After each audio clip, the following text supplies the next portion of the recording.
Now next, moving on to the third anatomical station, which is about the genitourinary system. In that you have to, what includes. It includes the kidney, the ureter, and the urinary bladder. Now let's see about the kidney. First thing is that you have to identify the side. They'll ask you that identify the side. They might ask you why you are saying that this is right or this is left. So easy to identify. They might give you in situ, like in this model. So it is more easier. First of all, you know that at the top of each kidney we have the suprarenal gland. The right suprarenal gland is pyramidal and the left one is semilunar.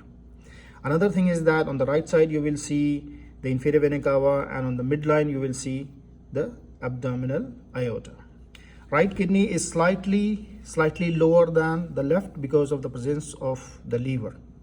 Okay, now here we have the isolated kidney, and you can see that this is the right kidney. This is the right kidney because of this pyramidal suprarenal gland, and then this is the hilum of the kidney, which is on the medial side, and you will see three very important structures. From anterior to posterior we have the renal vein, the renal artery, and the pelvis of the ureter. So these are the structure from anterior to posterior. And also the posterior surface is mostly flat, while anterior surface you will have the relation for the different viscera.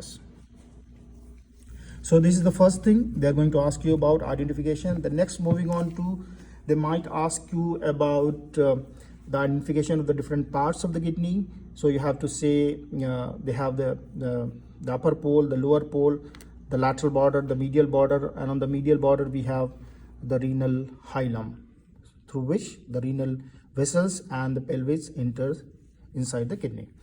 The second thing is that they might ask you about the relation. So relation of the anterior surface as well as the relation of the posterior surface. So posterior surface relation is common for both right and left kidney. It is related with the muscles of the posterior abdominal wall.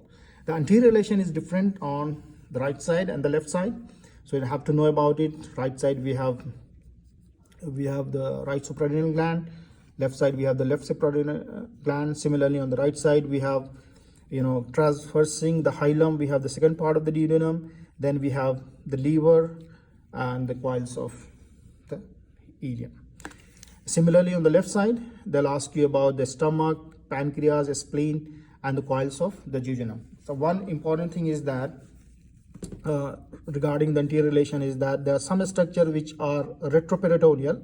For example, the anterior relation of the right kidney, we have the second part of the duodenum, because second part of the duodenum is a retroperitoneal structure. So you will not have any peritoneum between the anterior surface of the kidney and the duodenum. Similarly, if there is a structure which is having the peritoneum, so for example the stomach, so you have in the left side you have the relation of the stomach, so you have the peritoneum between anterior surface of the kidney and the stomach. So this is regarding the kidney from outside. And then you might have the cut section, and they'll ask you to identify the different structure inside. So all these you might be asked about the structure which is there inside. So you have to identify the cortex and the medulla, outer cortex, inner medulla, and then we have this pyramid, and from the pyramid we have the renal papilla, starting the minor calyxes which join together to form the major calyces, and then they join together to form the renal pelvis. So this is all about the inside of the kidney. Apart from this, you might be asked about the division of the renal artery into the lobar artery, segmental artery, lobar artery, interlobar artery, arcuate artery, interlobular artery. So this is what you have to know in the cut section of the kidney. Stop. Next.